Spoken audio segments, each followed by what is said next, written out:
Hey friends, welcome to Entrusted to Lead. I'm Danita Cummins, and this is episode 6 of our Clarity season. We only have 2 episodes to go, so I hope you've been enjoying it as much as I have.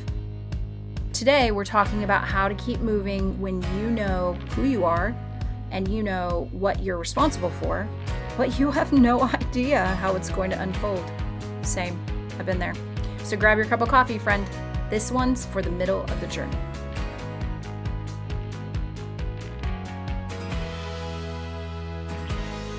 So let me describe what this feels like, because I think a lot of us know it, but we don't actually have the words for it.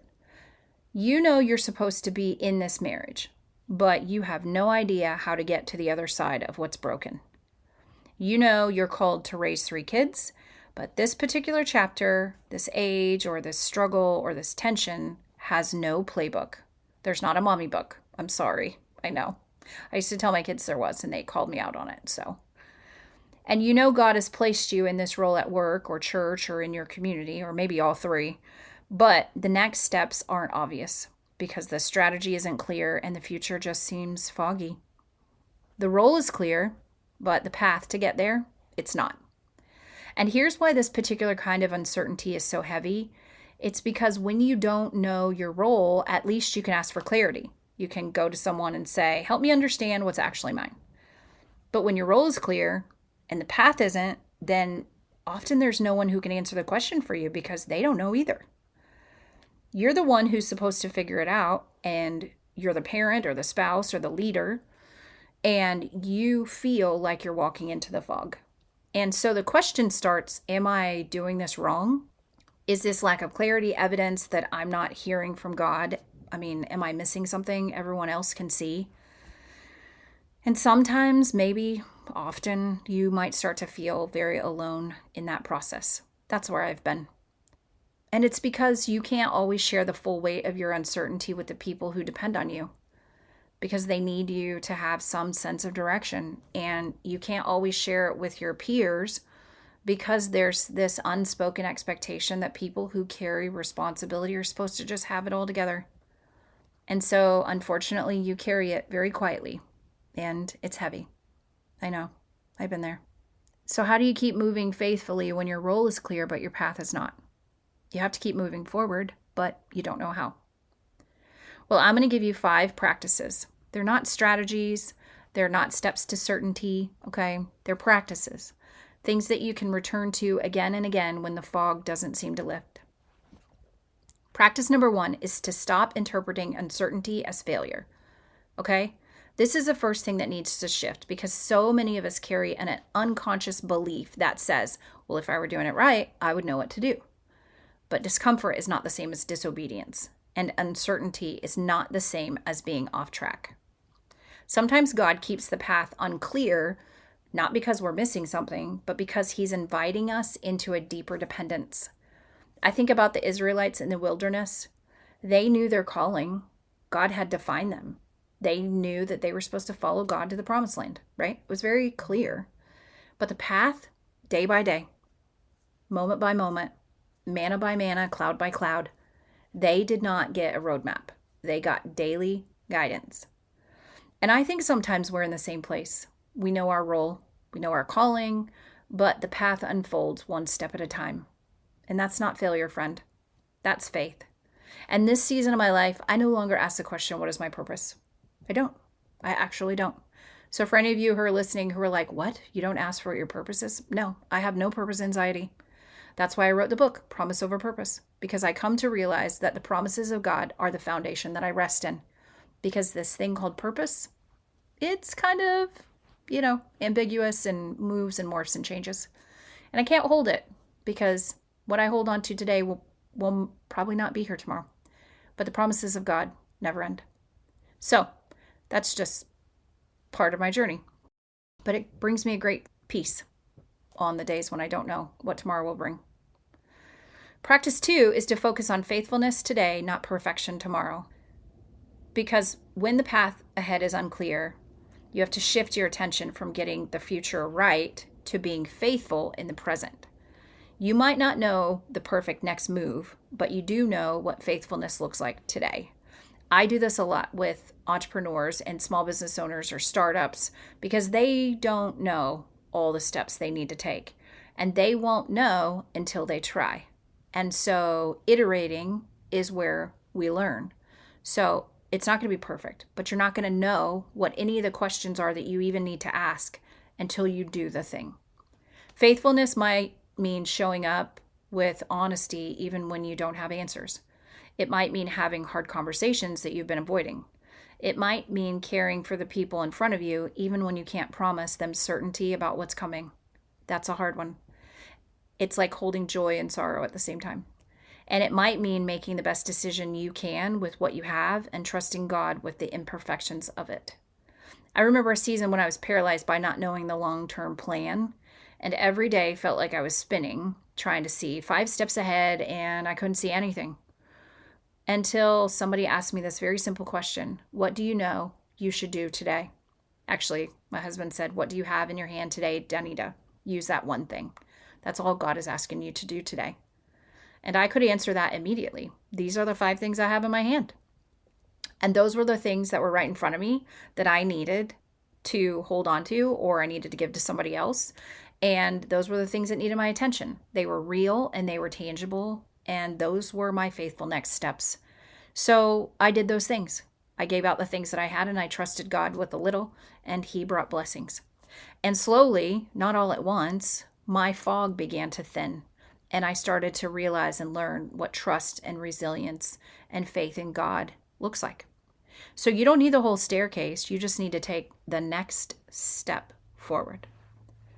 Practice number 3 is that you look for the next visible step, not the complete map. So again, you don't need the whole staircase. This is related to the second practice, but I think it's worth naming it on its own because when the path is unclear, please don't try to plan the whole journey, okay? Just find the next step that you can see. Ask yourself, what is the decision that I need to make next?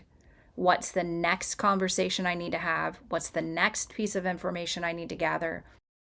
And then you take that next step, and when you get there, you look for the next one. Clarity often doesn't arrive all at once. It comes step by step. You don't need the whole map. You just need enough light to see where you're standing today. Practice number 4 is don't carry the uncertainty alone. I want you to find people who can see things from angles that you can't, who can offer perspectives that you don't have, or who can help you process what you're facing. That could be a mentor who's been through a similar season. That's why I love coaching so much. It's been such a blessing to me. It could be maybe a friend who asks good questions or a spouse who sees things differently than you do. My husband and I, obviously, we're both business partners, so we work a lot together. We have radically different perspectives about how we see everything, right? And over 20 years of marriage, we have learned where his strengths are and where my strengths are. And we work really hard to complement each other. But I need him because he sees things I don't see. And then you can also have a small group or someone that can sit with you in tension without rushing you towards answers. You know, again, there's power in presence. And sometimes we have to just hold the tension. And holding the tension is hard. It really is. Sometimes we think we need people who have all the answers, but you don't need all the answers. You really need people who can help you think more honestly and objectively. And sometimes you just need people who can sit with you in the uncertainty and remind you that you're not alone in it. And that is super powerful. There's a lot of community groups who do this. There are a lot of different agencies and organizations. And I've read, a lot of books over the years where people just hold space for somebody else. They don't give an opinion or they don't give guidance, but they're just there to hold space with that person. Super powerful. So this is the one thing I love about this community, specifically you guys who listen to this podcast and read the newsletter and the people who reach out and share their own stories, which I love. But you remind me that none of us are navigating this alone, even when it feels that way. So find a friend. Practice number 5 is to be present to what is, not just to what is next. And this might be the hardest practice because it is for me, because I'm working really hard in this season to be present. Because when the path forward is unclear, Our natural instinct is to mentally escape or to live in the what's next, because what's now feels uncertain or uncomfortable or heavy. And so we're constantly planning or anticipating or strategizing anything to fully avoid being where we are today. That's me. I live 8 years from now in my head. I'm constantly thinking, what's to come, what's to come, what's to come. Until recently, when that ability to project forward ended, candidly. Now, whether that's God protecting me or whether it's burnout or mental overload, I can't tell you what it is, but I can just tell you that what I'm learning is that you can't endure what you don't acknowledge. And if you're not present to what you're actually carrying right now, the weight of the uncertainty or the cost of not knowing or the discomfort of the fog, then you can't sustain yourself through it. And you just keep pushing and escaping until something breaks, candidly. And things will break. And they just do. So real resilience isn't about toughness or strength or being a warrior or any of those things we like to say on social media. It's about presence. It's about truth. It's about being fully here, even when here is hard. And that means naming what you're actually feeling, not spiritualizing it, not minimizing it, not saying I'm fine when you're not doing any of those things. Just honest acknowledgement. This is harder than I thought it would be. Or I am carrying more weight than I expected. Or I do not know what to do next. And this is disorienting.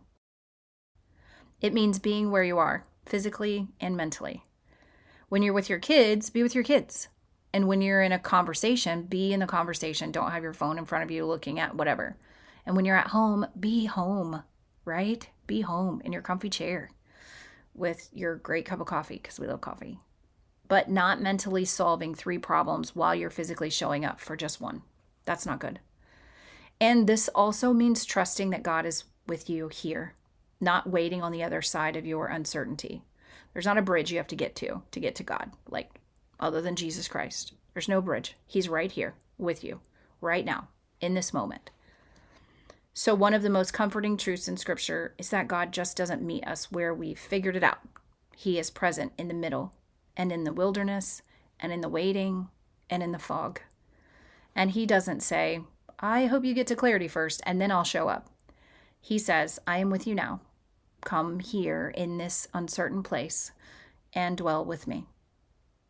Faith invites you to walk by trust, not foresight. We used to have this verse in our house. If you ever came to visit our house in Rayford, we had it on the landing when you first walked in. We walk by faith, not by sight. And that is really what we do. So I want you to think about the disciples. And when Jesus called them, he didn't lay out a 3-year plan. He didn't even tell them what was coming. He didn't explain or hand them a map. He just said, follow me. And they did. Step by step, day by day. Sometimes they had clarity, often without it. Sometimes they were confused. They thought they had it figured out, and he was not who they thought they were going to be. But they were always with him. And that is the invitation in this season too. Not figure it out first. Not get the path right before you move. Just follow. Just take the next right step. And trust that God goes before you and after you and with you as well. Because God doesn't always show us a map. He doesn't. But he always walks with us on the journey. So let me come back to where we started. Because if you're in a season where your role is clear but your path isn't, I want you to hear this. You're not failing, friend. You're not less spiritual, or you're not doing it wrong, and you're probably not off track. You're just in a season that requires trust more than technique, and faith more than foresight. And that's okay. Be faithful in what's yours today, and take the next step that you can see, and lean on people who can sit with you in it. Practice being present, even when present is uncomfortable, and trust that clarity will come. Not all at once, but step by step, the way it always has. So before you go, if you want to know what you bring to the table when you're leading from a clear, honest place, I created a quick quiz called What's Your Leadership Superpower? And it only takes a couple of minutes, and you'll find the link in today's show notes only on the podcast. It's only for you guys. So take the quiz. Let me know what you think. This is Entrusted to Lead, and I am, of course, Danita Cummins, and you are my best friends. And thank you for being here.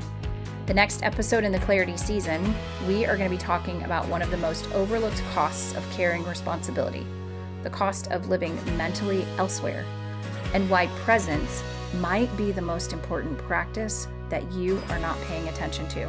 So, as always, keep showing up every day, even when it hurts, because you matter.